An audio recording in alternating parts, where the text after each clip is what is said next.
I'm hearing 6 is that. enough. I'm hearing that Ricky about to get toe up by an Eidolon of the Great Revel. That's what I hear. Ricky Thorson, I don't know if he still lives there, but as of a few years ago, he was a Madison-based player. Oh, yeah? He's actually the first person to cast a Colligan's command against me. Whoa, I bet that felt good. It was in a Delvermere, and I realized when he put it on the stack that I could not possibly win the match. It's just signed the slip and went home. Oh, you get to kill my Delver. And you get back Snapcaster Mage. Ooh, speaking of signing the slip, really good start here for Thorson. All right, well, I guess now we got to wait 45 minutes while Ricky combos out. Well, first off, Ricky's going to pass the turn. That's first and foremost. Pass the turn. There it is. Fetches a 19 and has a turn 1 Emery going with the Mishra's Bobble and then Mox Opal. Barich with a lowly 1/1 Wild and a Coddle off a Copperline Gorge. A cycle of the Bobble here signifies to me that Ricky just really wants to hit like a land drop or just needs to see a few more cards. The Emery, of course, can return it, but the Mox Opal potentially shut off this turn, but fortunately for Ricky, does have a 0-mana artifact to turn it on. It turns it on with explosives on 0, even in the face of a Wild Nacatl. He's going to use Emery to get back a Mox Amber, and here's a Psy Master Thopterist. And it looks like Ricky was a little short on mana. Barich here with just a 1/1 Wild Nacatl. That Copperline Gorge looks a little awkward. No second land for Thorson, and he has 2 3-mana legends in play. Yeah, of course. Emery definitely cost 3 mana. Shock for Sacred Foundry for Barich to 18, the Wild Nacatl of 3/3. I may have said this already, but Emery has 2 colorless in the cost. Effectively has affinity for artifacts. Yeah. Right? Scale of Crisgoria costs 3 colorless with affinity for artifacts, okay? Somber Hoverguard, 5 colorless. Broodstar. Well, we need a little bit. colors. We need a little bit more context. Do you think which card is better between Emery and the Somber Hoverguard? Right, because it costs way less. If Emery was 5 in a blue, I don't think it would be nearly as good. That's an interesting thought. Sure, maybe. Who knows? Anyway, Wild Nacatl does get pumped by Tarkus command. That actually knocks down the Psy after block. Ricky choosing to try to protect his life total here, but we'll see if he's able to claw back in this game. Barich starting to put a little bit of pressure on him now. And your explosives now on 1. That'll cover the Nacatl at some point. I would guess this turn. There's very little reason to hold back on it, especially because Emery can just rebuy it next turn. Yeah, Thorson not interested in taking 3 at 16 off of that Atarka's command. Now this is a spot that's pretty good for Ricky if Barich isn't able to clean up the Emery. Because of the recurring engineer explosives, that means Eidolon the Great Revel is no longer a significant threat, but Barich takes care of it with a Searing Blaze. Thorson to 13 off of that, so now he'll need to reset a little bit from here. Does find the 4th mana, is going to be able to deploy Urza, Lord High Artificer this turn. That's going to be a pretty good one if you ask me. Well, right now he's pitching up his 3rd mana, because the Mox Amber is off at this point. Correct. We both realized at the same time. I don't know if you saw his face. The face cam often does a good job of telling the story. It's a fetch Shock, though. He's got something he wants to cast. He'll go to 10 for it. If it's just Guy's Ascendancy, I feel like you should have maybe just fetched Mountain, just because the Mox Opal taps for it. Well, it is Ascendancy. We'll see if those extra 2 life end up mattering. They often do against Burn. Yeah, absolutely. It's also possible. There might just not be a Mountain in the deck. I know the mountain is bad. Okay, so right. that there is one in the deck though. When you have Astrolabe, you just load up on basics, right? True that. But you do want one of each fetchable land type, you know. Right. Just so you can make sure you can actually cast a Just Guy's Ascendancy. It's not free. It's very cheap. It's not free. Here is Eidolon of the Great Revel for Barich. Now that one's going to pose some real problems for Ricky because now even if he looks for an answer, he's going to take some damage. Starts with explosives on 0. Takes 2 points for that. Loots off the Ascendancy. Huh? Yeah, you would think put it on 2, right? I would think put it on 2. Oh, he doesn't even have the mana to crack it, though, so that makes a little more sense. He's looking for mana for Urza this turn. Sure. Trying to go for something a little bit bigger. Yeah, the problem is Urza's the only card basically that you can cast outside of Paradox Outcome that doesn't deal him a lot of damage. But I think he's got maybe a backup Urza, so he's just pitching one to the Jeskai Ascendancy trigger. And here I think Eidolon the Great Revel is just going to do it. Yeah, might be Grinding Station and 2 more Urzas in Thorson's hand. See a Lightning Bolt end step. Thorson to 5. Goblin Guide. Yep, that's going to cut Thorson off of spells. So there's 4 points coming across there. Barich takes it didn't look that close, but I think it was a lot closer than it ended up being, right? Like Barich kind of ran away with it after the Eidolon because Ricky just kind of missed on lands for a few turns. But long story short, like Ricky seemed like he was in pretty firm control of the game with Engineer Explosives, with Emery just rebuying. You know, maybe the entire texture of the game changes if Ricky just doesn't block with the Side Master Thopters on turn 2. Sure, something to consider for sure. Yeah, Thorson kind of exploded on turn 1, cooled off a little bit after that side-eyed, and just kind of went out with a whimper. Going to sideboards, though, he has some help here. Thorson has 3 Oko Thief of Crowns, 2 Galvanic Blast, 2 Mystical Disputes, 2 Teferi Time Raveler, a Blood Moon, a Ceremonious Rejection, a Disdainful Stroke, a Narset, Parter of Veils, a Path to Exile, and a Tormod's Crypt. So I think you just want to bring in basically every card that can interact with an Eidolon the Great Revel. It's also good for Ricky that a lot of, or that Aaron's build of this deck actually leans a little more creature heavy, so he's going to get a bit more mileage out of those spot removal spells. So a couple Galvanic Blast, Path to Exile come in. I don't really want much of anything else. Maybe the Oko because it generates the food and he can potentially gain some life off of it, but it is a pretty slow way to gain life. But the fact that it gains life every turn is particularly cool. Right, for Barich's side of things, 3 Cinder Vines, 3 Path to Exile, 3 Smash to Smithereens, 3 Tarmogoyf, 2 Searing Blood, and a Skullcrack.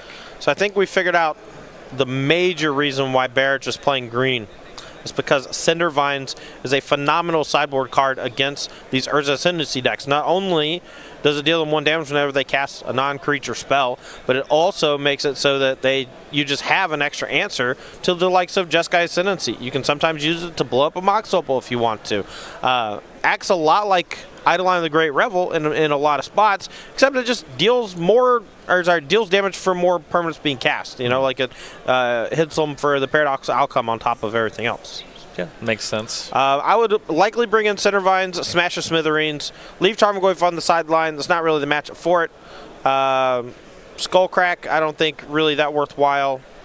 The Path to Exiles are kind of a toss-up for me. You don't want to dilute your deck too much, but Path to Exile is a great way to slow down the Paradox Outcome decks trying to go off with Urza. Urza is their best card. It does allow them to do some really degenerate stuff, and Path does shut that down, and it's one of the only single cards by itself that Barich has access to that can shut it down.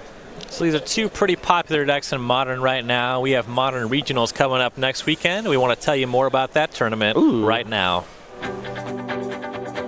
Regional Championships return Saturday, October 19th. Each Modern event awards $5,000 and 8 qualifications for the Invitational at SCGCon Winter. The first 200 players to register at each location receive an exclusive playmat and matching token, while the first 100 also receive a second exclusive token. Register today at any of these 11 locations or visit go.starcitygames.com/regionals. So check out go.starcitygames.com/regionals. Find your closest spot, plant your flag, try to find that qualification to the Season 2 Invitational coming up in November. Now, it may not seem like a huge deal to a lot of you, but I'll say this. When Tom Ross, myself, were going hard on Players' Championship qualifications back in 2015, 2016 era, Regionals was a hot spot for us because the points were pretty big. So if you want some stiff competition, you're going to have a lot of these players in the race going to be coming to your local game stores looking to pick up those points. Oh, yeah. So it'll be a good test of your skills. Looks like Barich on a mulligan to 6 again. Thorson on the play, Explosives on 1 versus Wild Nicodle. This time Barich shocking forward off a Stomping Ground to 18. Basic Mountain in hand for Barich. Curious if she actually has the White Source to fully grow it. And she does. Multiple fetches.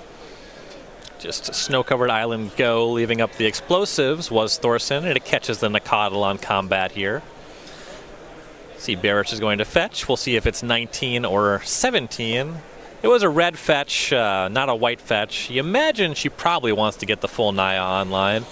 Yeah, I mean the different color fetches are irrelevant. There's no basic planes in the deck, but it's possible that Barich just wants to protect her life total as much as possible in case Ricky does go the beatdown route with the Urzas and the Sidemaster Thopters, especially because Cindervines is going to be her main form of protection at the moment.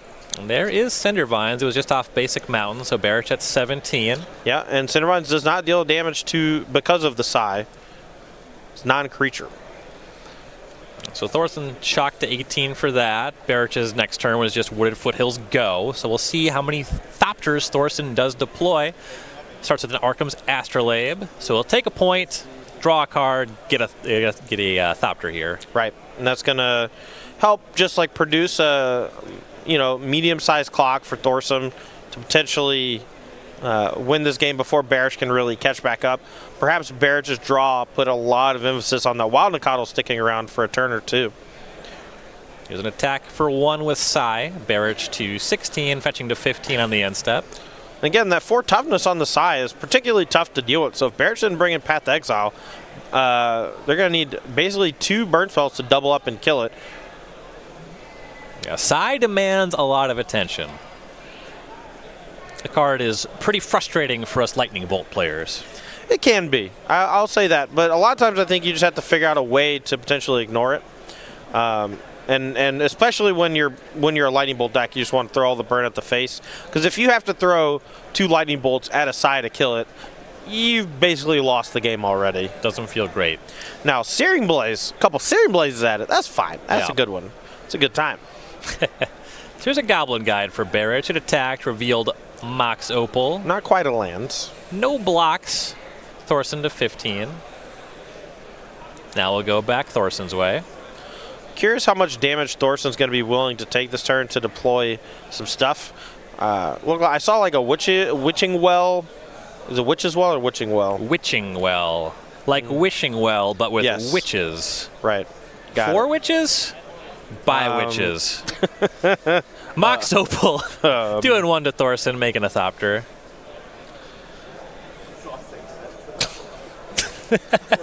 Sometimes you're exhausting. I make no apologies for the way I am. That's fine. You shouldn't have to. Oko. Well, that's loco. As you make no apologies for the way you are. That's true. another point coming at Thorson off the Cindervines. But Oko can gain some life back over time.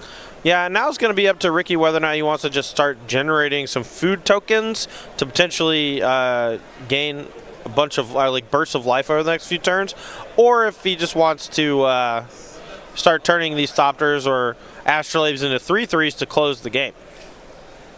It's a delicate dance. Oko to 5. Looks like Astrolabe will be turning into an elk.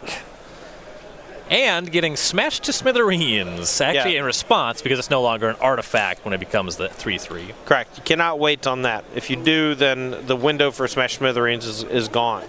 Now, a little surprised. I was going to say Ricky was 1 short on the mana there, but one tricky play there against Smash Smithereens, you can use Sidemaster Thopters to sack it and draw a card.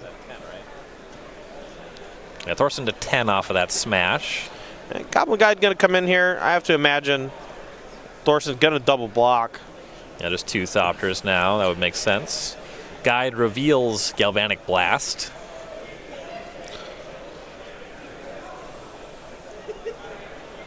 Looks like a single block. Interesting. So Guide eats the servo.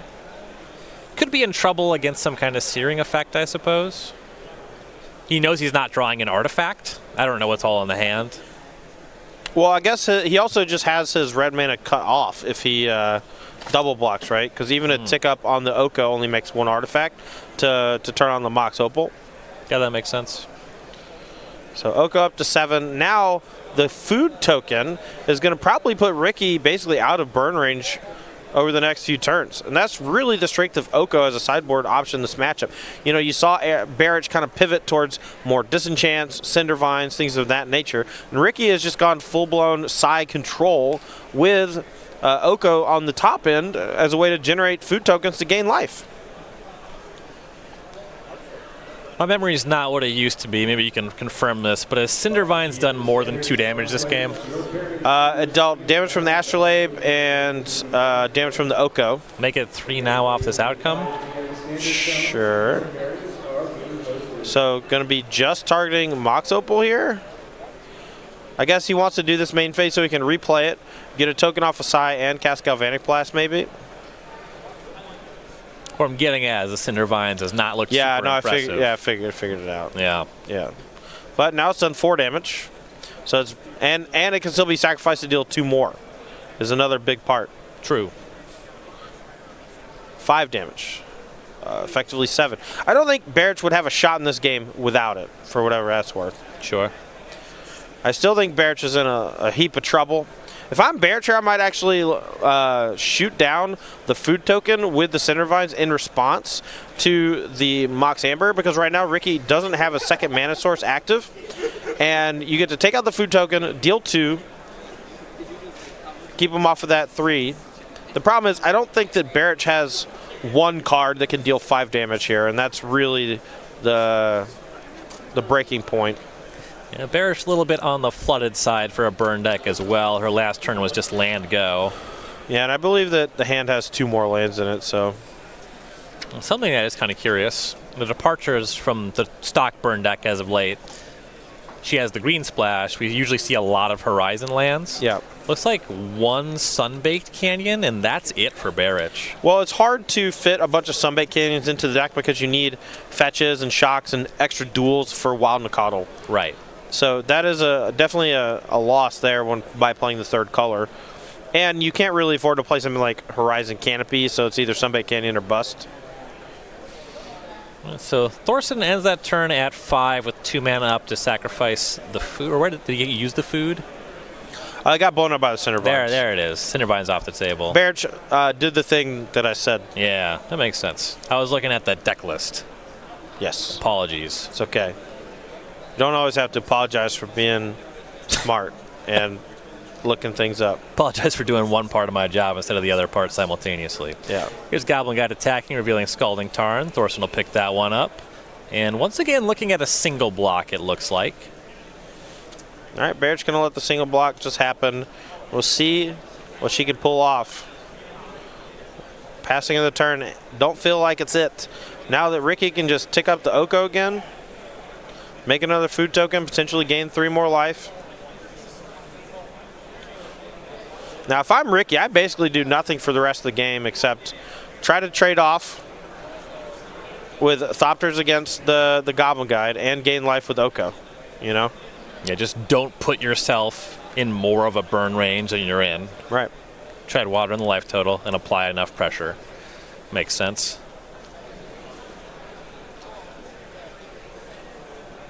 And here's Paradoxical Outcome. Yeah, there's no more Cindervines around, so this is not a huge investment. Picking up 2 Moxen. Looks like Barich is responding with Smash to Smithereens. That could be trouble. That's a big draw. Shatters that Mox Amber. That puts Thorson to 2. Is there another burn spell? I think it's Tarka's Command. Tarka's Command seems good. Yeah. I think Barich is like a little afraid of Spell Pierce here. Yeah, there's concern about a counterspell, but does it get better if you wait is the question. Nah, because Ricky's just gonna... I don't know. Like, Ricky is incentivized to, like, tick up on the Oko, right? And then sack the food token to gain 2 life. And if that happens, then that's Barich's point to strike. Right. So I actually think waiting is... I don't know if it's correct or not, because now Barich is kind of in the lock where if Ricky never cracks the food token, Barich can never really play the Atarkus Command. Well, if Barich just draws a burn spell. Yeah, that's the trick. Right. The deck has a lot of them. That's true. But if Barich draws another land, God forbid, or just a creature, you know, like that's not Eidolon on the Great Revel, there's a lot of blockers on Thorson's side. Even something like Path to Exile, Cindervines doesn't really do it either. You know, if all Ricky does is... Ooh, well... So Ricky had Mox, and so still has kind of 1 mana up, goes to crack the food token, now Barich fires off. So same situation about counter magic. Thorson didn't have it, Barich 2-0. Moving on to 6-1 on this Naya burn strategy.